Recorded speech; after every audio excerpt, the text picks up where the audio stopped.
This episode of Getting Geeky with Game Relief is proudly being powered by OOMM Games, board games for everyone.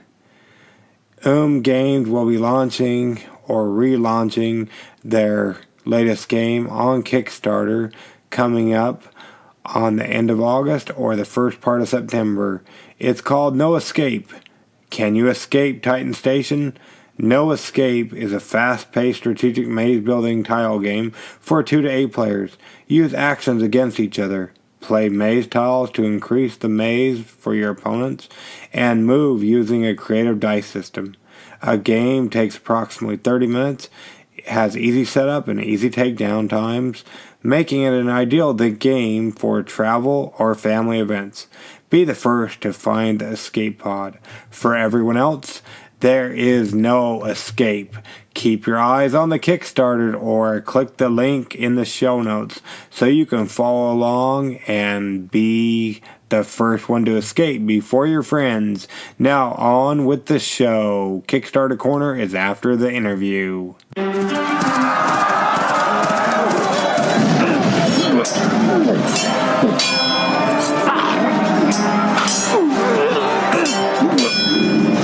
Getting Geeky with Gamer Leaf, the podcast in which one man strives to level up his geekhood and helping you do the same, one battle at a time.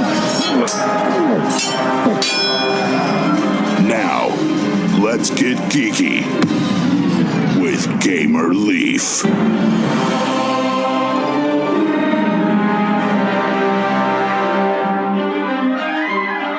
Wolf! There's a wolf here!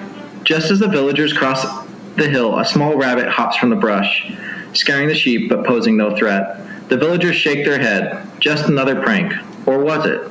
5 pairs of glowing yellow eyes wait from afar, content to bite their tongue until the sheep are undefended. Did that sound familiar to you guys? It didn't to me neither, but this is the story of Cry Wolf, a micro game, and tonight we're lucky enough to have on Jed, the creator and mastermind behind that.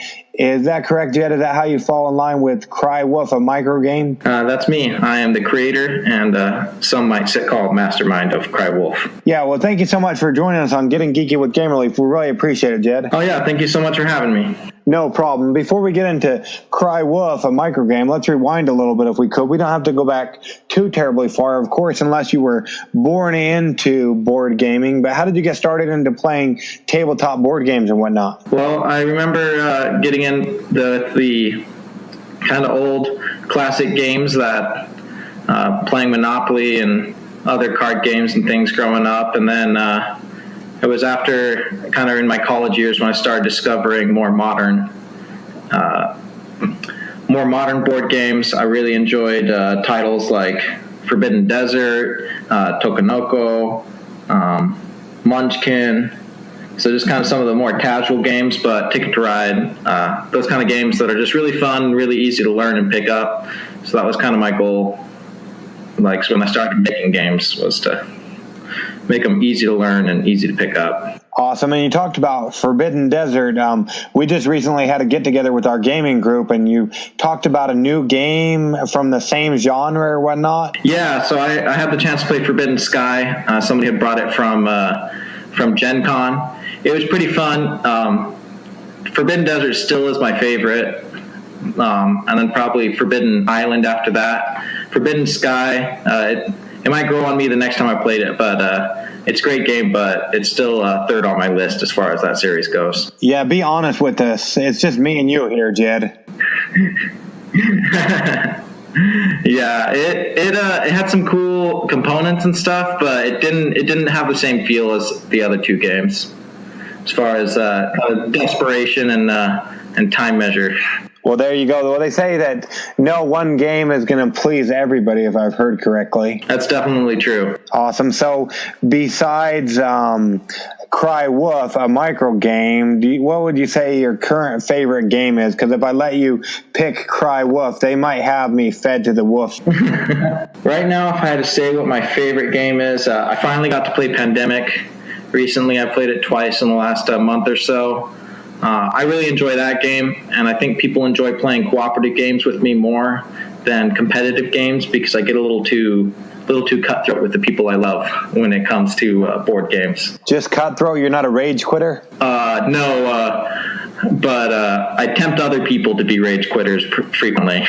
Oh, boy. Yeah, Pandemic, that's been on our shelf for quite some time. It's still there. I'm waiting to get that to the table someday, maybe. Yeah, it definitely helps to have somebody teach it to you, but me and a few of our friends were able to pick it up and start playing it. We kind of broke the rules the first time, and it led to too easy of a game. That was an accident. So the second time we played, we definitely played by the correct rules, but kind of the way the cards were stacked up, we still won. So I'm still waiting for a more challenge. So next time we're going to play it at a higher difficulty. Well, there you go. Awesome. Now, is there a way for you to tell, maybe somebody else is like me and they haven't got it to the table, without giving any spoilers, is there a way for you to tell us, maybe there's somebody else that hasn't played it or whatnot, that you can tell us about the game without giving any spoilers yet? Well, I don't know if there's too much to spoil, but essentially in Pandemic, you're traveling around the world, kind of suppressing these different diseases that are coming out, with all while trying to find a cure for them. And so it's kind of a combination of, it's set collecting, but also cooperation.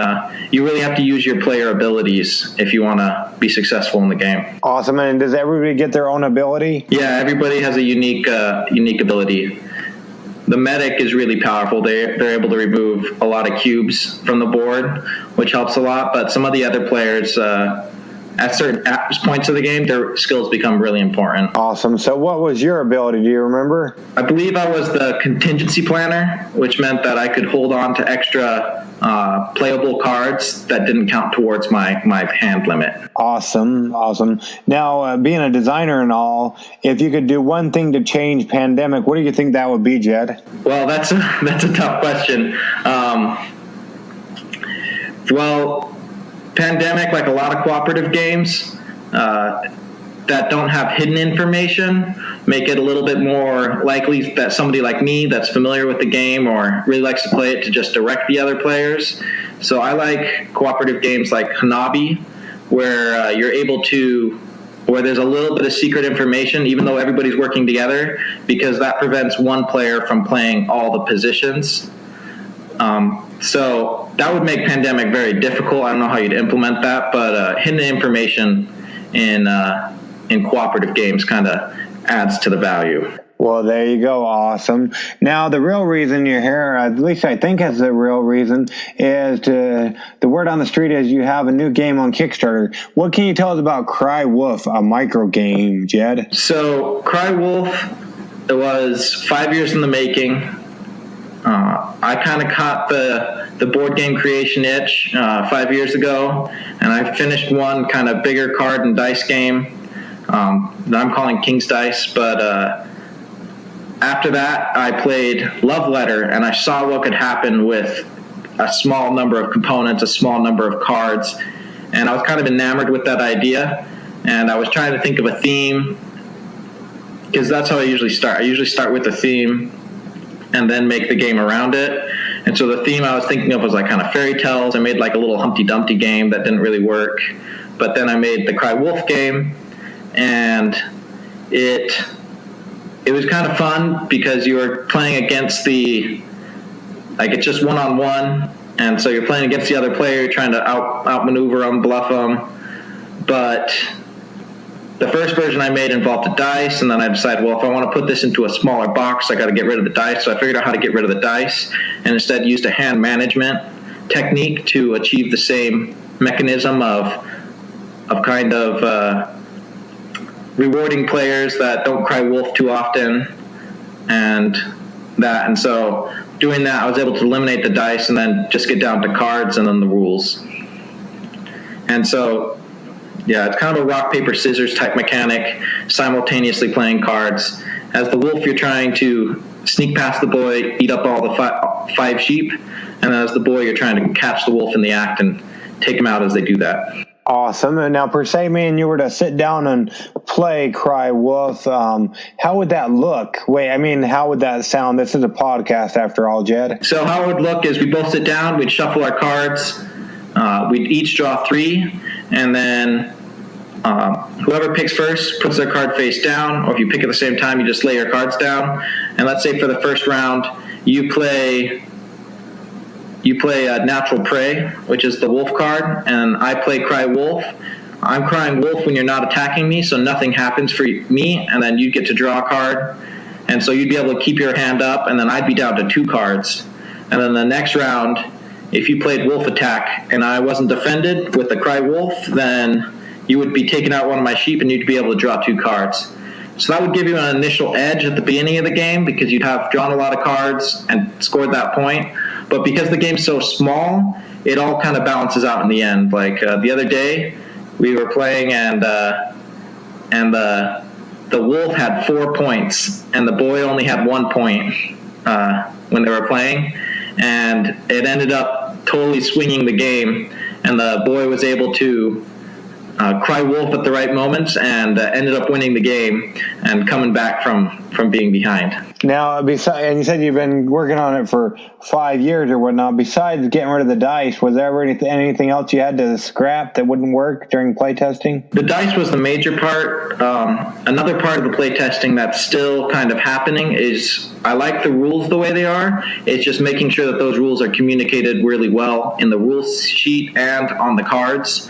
For instance, one of the cards allows you to add 1 sheep to your flock, but a better wording for that would be to take 1 point away from the wolf. So that's kind of the wording on the cards that needs to be fixed. I also added the power cards, so each deck features 2 power cards.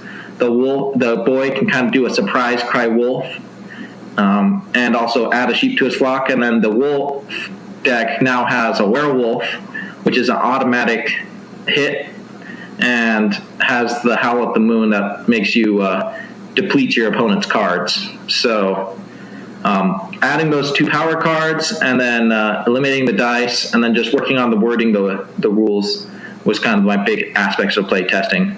But because it was a small game and you can play in about 5 minutes, it was really easy to iterate and play the game a lot of times and do a lot of play testing on it because I didn't need to sit down for an hour each time. Yes, being able to sit down with you for a couple minutes to play it tonight, that's something I noticed. You could possibly even just have something on the rules to indicate what it means to gain another sheep or whatnot. Yeah, for sure. And that's something I'm going to be polishing up through the Kickstarter. I've given myself plenty of time to ship it. I said February in the campaign. I'm going to be shooting for earlier than that, but I have time to do that as my artist kind of finishes up some of the special drawings that will be part of the Kickstarter. Awesome. So yeah, that's good because it looks like I don't know if there's more available. I guess I could look and see, but it looks like some people are biting at the chip to get their pictures included or to become a villager? Yeah, so I have the Angry Villager level, so I'm going to be opening up another level of that probably on Monday. And yeah, for $60 you get drawn into the Angry Villager card. And so I opened up 1 card initially just to kind of gauge response, and my backers really came through. And so I'm excited to open up another level of that and allow people to get their likeness put on the cards if they're interested. Wow, that's awesome. So yeah, that's pretty cool. Now, per se, somebody decides they like what they've seen and stuff. You said Cry Wolf is going to put them back. It's only going to cost $16. Plus, what can you tell us about this Pinky Promise Promoter? What's that? So Pinky Promise Promoter is something I'm trying out. It takes a lot of money sometimes to advertise on Facebook, and I really would love to have an organic reach. So I'm giving people a $2 savings from the $18 normal pledge level, or as I call it, the secretive supporter. So take $2 off for just $16. It'll ship anywhere, and all I ask in return is that you like my page, The Game Warden, on Facebook, if you're on Facebook, and that you share it on social media. And that's really easy to do because after you buy through the campaign, you can use the option at the end just to send out to share it on your Facebook or on Twitter, just a little bit about Cry Wolf. I'd love to hear why you decided to back it, whether that's because you're a friend of mine or you've played it before or you like the beautiful art that Ramiro did. And then Yeah, and then you get the $2 off, and for $16 it will ship anywhere in the United States. Pretty cool. And you said they'd get it like first of next year, if I recall correctly? Yeah, around February of next year is when I know I can get it done. But like I said, I'm going to be trying to get it out a little bit sooner than that. Awesome. So that's pretty cool. Now, per se, somebody's falling asleep, Jed, it wouldn't be because of you or this great micro game. It'd be because of me and my podcast. Let's see here, almost into the third week of August, and since the first of the year, we've already released 136 episodes. So sometimes they get a little tired of hearing me drone on, and sometimes they doze off. But they're suddenly jolted awake so they don't hit that oncoming traffic. And now you have their full attention, Jed. Why should they take a chance on Cry Wolf, a micro game, especially with all the other great games that are out there on the Kickstarters currently? There are a lot of great games on Kickstarter. I really appreciate browsing through Kickstarter, and like many of our listeners, perhaps you can't back them all, but I think that the reason you should back Kickstarter back Cry Wolf is because this game really won't happen without backers, and it's a really fun game. It's really portable, and I think the artwork is a really big selling point. It's really fun to play, but definitely the style of art and everything that's brought there it just makes the playing experience really, really aesthetically pleasing and makes it more fun, because it really makes it a little more immersive, especially with just such a short game. It really draws you in and allows you to play and feel kind of the tension of whether or not you're going to make it through the next round. Those are some great reasons to back it. And yeah, like you said, you can't back all the games on Kickstarter, so you might as well check out Cry Wolf, a micro game on Kickstarter. We'll make sure we leave links in this show notes. So if somebody's listening right now, they have until when to back this great game? They have till September 14th September 13th is when the Kickstarter will end, Thursday. Awesome. And probably the sooner the better, so we can make sure it gets funded, and then you can go towards stretch goals. Is there going to be stretch goals after you hit the funding goal? Actually, I'm really glad you asked. For this project, because of the scope of the project and kind of the manufacturer cutoffs, I've chosen to exclude stretch goals, but rather in place of stretch goals, I already have a few of those early stretch goals that most games have built into the game. For instance, I'm going to be printing this game on linen cards rather than the cardstock, and I chose to do this just because it makes the artwork look better and it makes the game more durable. And if you like this game as much as some people, you're going to be playing it a lot, maybe going to be throwing it into a purse or into a pocket, and having the higher quality of linen cards really allows you to enjoy the game without worrying about ruining it. And in addition, I just felt like, as this being a small project, stretch goals often force creators to, it's really hard to gauge what stretch goals will really cost you. So I'm just making it really safe for me and really safe for my backers by saying I'm just making a really high quality game out the gate, and I'm going to avoid stretch goals. But why should you keep backing me after that? Is because this is my only game idea. I have a lot more game ideas that I would love to produce, love to get artwork done for. And so by continuing to promote me even after I've reached minimum funding, you're helping bring those other games on that much faster and at that much higher quality. Okay, are any of those exclusives you maybe want to tell any of the listeners what you have in the works? So coming down, I have a party game called Claim that takes no time to learn, and it's really fast and really energetic, and it just allows you to play a game with however many people you want. People can come and go from the game. It won't really affect it, but it's just so much fun to play. It leads to a lot of interactions between players at the table that you don't always get with the turn in the word or make a funny phrase type party games. So it just leads to crazy things. Like one of the cards, says grab if you have kissed another player. And so far, there's been one young man that turned to the young man next to him, and then turned to a girl next to him and decided to kiss the girl, and he grabbed her and he kissed her. And then the same thing happened. There was a bunch of young men that were playing, like teenagers, and one of them grabbed another one's hand and kissed them just to grab the card. And so it leads to a lot of these little interactions. Most of them don't involve kissing, but it leads to a lot of these different little interactions that are a lot of fun. So that's one that I have coming down. And then my first game that I created, called King's Dice, I would love to be able to put a little more work into balancing that game out and get it out there, but that would be a pretty big project with a lot of different artwork and things going on with it. So yeah, I just have a million ideas that I'm always wanting to pursue. Well, wow. Yeah, so that's awesome. So yeah, for sure, if you're looking for love or whatnot, make sure you go ahead and back this one so you can bring, what was the name of that first party game you talked of? I'm working on a party game, but the name right now is called Claim. Claim, yeah. And it's a fun game.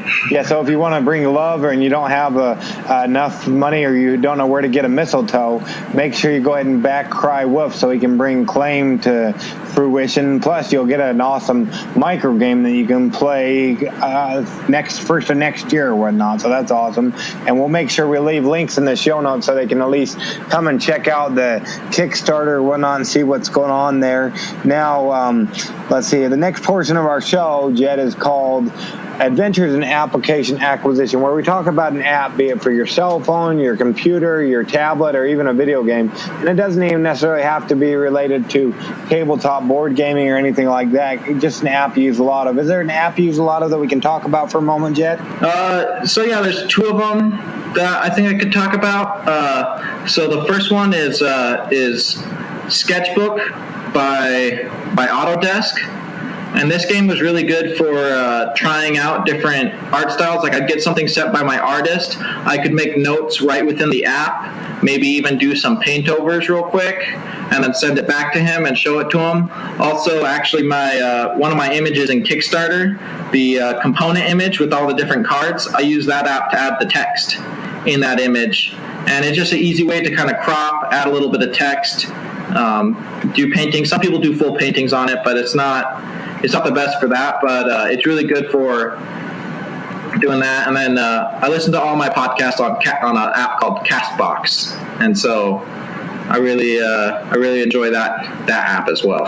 And you said, is that the gift that goes through the different rounds that you created the words, or which one did you create the words on? Oh, that one was for my component image where I added words to it. I probably could have done the same thing with the GIF image that is kind of cycling through the different rounds. But I actually used an online. I just searched images to GIFs, and it allowed me to kind of time it and slow it down to 4 seconds, because if I do it on my phone, it's like every second, like in the shipping box. But yeah, so I used it for some different things. Okay, awesome. So if you own the rights to, you said Sketchbook? Actually, I bought it when it was a paid app, but now it's completely free, including all the brushes and everything.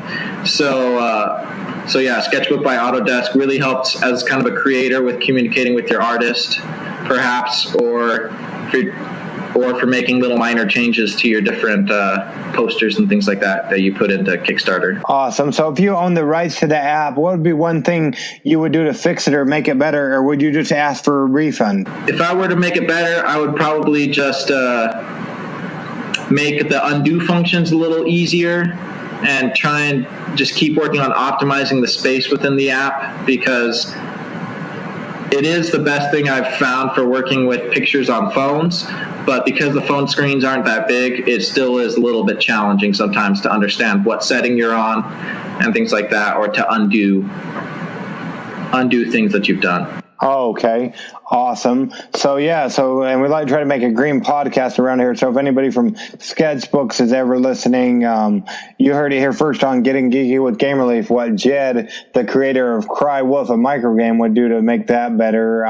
So that's awesome. And then you talked about a podcast catcher. What was the name of that again? Castbox. What can you tell us about Castbox besides that it's a podcast app? Well, it's one of the top free podcast apps for Android.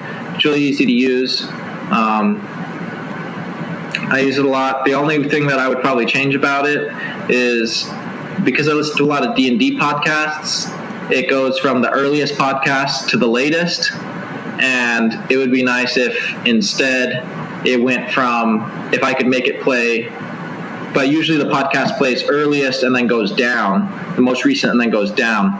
So it'd be nice if I could tell it to reverse it and play oldest to newest instead, because like I said, I listen to more linear podcasts like D&D Adventures and things like that. Awesome. Yeah, I agree with you, because when I'm scrolling through these, especially when I find new applications, I'm trying to go, I have to scroll all the way back to get to the other one, and then it'll play like the latest and then go backwards that way. That would be nice if they did that the other way. So do you have any podcast recommendations for us, or what do you listen to, Jed? I listen to the Board Game Design Lab with Game Ferret, I think is what he calls himself. Awesome. Yeah, he just barely finished up a Kickstarter, I believe, for the Board Game Design Lab. Yeah, so I listen to him. I really like the guests that he brings in. I kind of like the advice that they give about designing different kinds of games and stuff like that, because that's been kind of my adventure so far. Is I haven't designed anything that kind of scratches the same itch or fills the same niche. I keep on trying to try different games, whether that be party games or I'm trying now party games or cooperative games that I've made, or in this case like a micro game. So I've just been kind of exploring, trying to see what I can come up with. And so I like hearing all the different varieties of games that he gives advice on. And then I listen to Sneak Attack and The Adventure Zone for all my D&D podcasts. And then I listen to Funding the Dream by Richard Bliss. Oh, I love that. I'm hoping he'll come back. I had him on the show a while back ago when I was first starting off. Yeah, so he gives some really good advice, but obviously putting on a podcast is a lot of work, so I can understand that if he seems to take breaks every once in a while, but yeah, it'd be really nice if he could come back and keep giving us advice on running Kickstarters. So that's awesome. He'll make sure we leave links in the show notes or whatnot. And yeah, so that's awesome.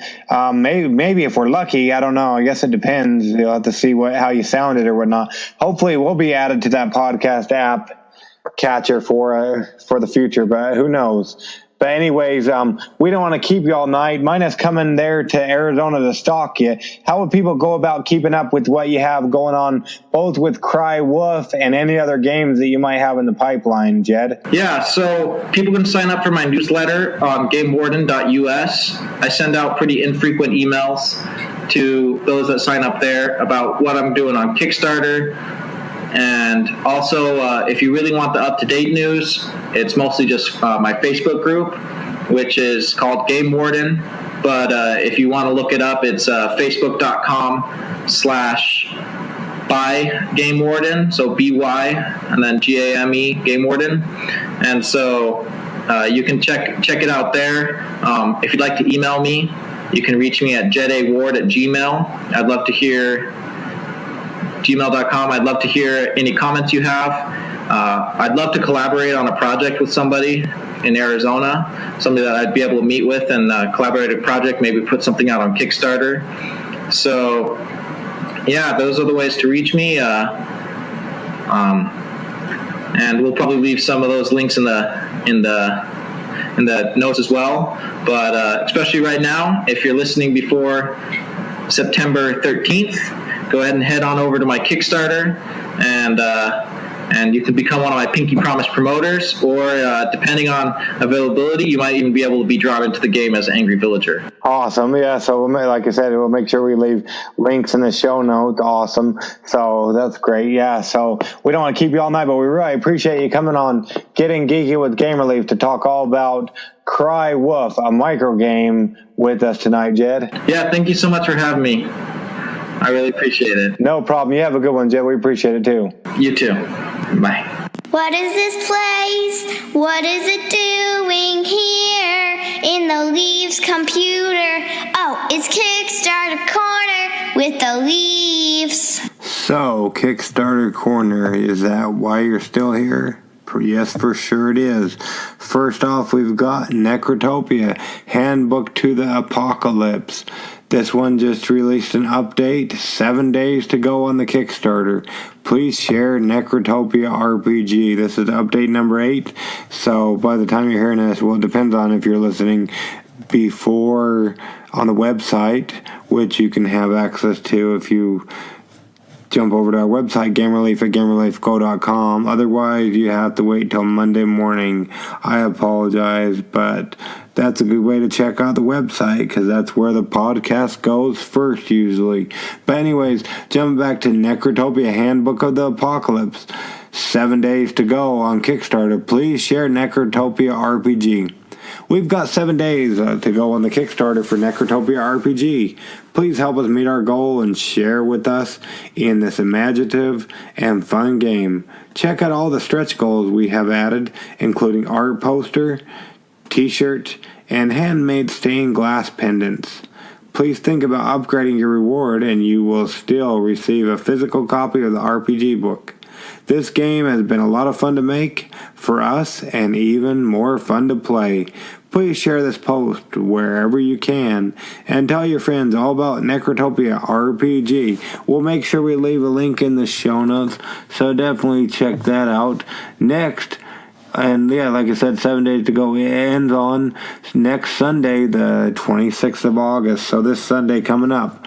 Next is All-Star Lineup Baseball. It's a fast-paced tabletop baseball game.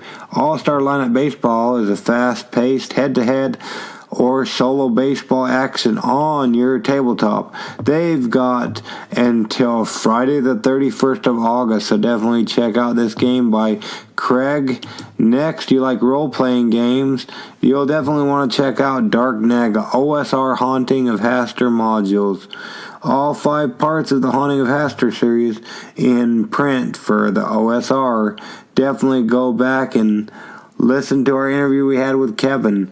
This one still has a little bit under 2 weeks to go as they're ending on Sunday the 2nd of February. And we'll have this creator on the show, both the creators, both of the creators for this one will be on our podcast upcoming. So definitely listen to our interview as we sit down with the creators and masterminds behind Survival of the Dummies, a party game for underachievers. We'll have them on Wednesday's show, so come back then. But in the meantime, jump over to their Kickstarter page and check it out. As you can you think like a genius while acting like a dummy? Can you rub your tummy and pat your belly, or vice versa, and name all the planets in the solar system? Well, if you can, or if you can't, either way, you'll want to check out this fun game. If you jump over to www.survivalofthedummies.com/subscribe, you can get the free demo version for your home and try it out. And then after you try it out and know you like it, check it out on the Kickstarter and back it. This one has a little less than 3 weeks to go as they end on Saturday the 8th of September. Next is Alex from Castbox Games. Great project, Battle Bosses. Battle Bosses is a multiplayer miniature battle arena game for 2 to 6 players where each player controls an epic boss and their minions. This one you have till Friday the 14th of September. So definitely check out Battle Bosses, at 2 to 6 player strategic miniatures game from Alex Kess at Kess.co. Next is a strategic party game in which players perform challenges to earn Badonka dollars. The most money after 60 to 90 minutes wins. I think of Truth or Dare from when I was growing up. The version of this game, as we are a family-friendly podcast, the one we can go ahead and tell you about is Option 1. It's PG-13. Play with the green challenge deck only by removing the jacked up cards and excluding the jackwagon deck, which makes their family-friendly version. It's acceptable for teenagers 13 to adults. So definitely check that one out by Jackwagon. We'll leave links in the show notes for all these. Anyways, it's our least favorite time, your least favorite time. Time for us to get on with our lives, you to get on with your lives. In the meantime, I hope you'll go ahead and get geeky, stay geeky, and bring others in the geek fold. And if you run out of other stuff to do, make sure you leave a rating and review on iTunes. That helps other people find out about our podcast. Plus, you can always subscribe there as well. Even if you don't listen there or you don't deal with iTunes as you believe in Android more. I don't know why anybody would do that. But you can go ahead and subscribe and rate and review us on iTunes, and that'll help more people find us. But this is Gamer Leaf, and I'm going to go ahead and say Gamer Leaf out. If you wonder why the Lose music is on our outro, it's because the designer beat me at his own game.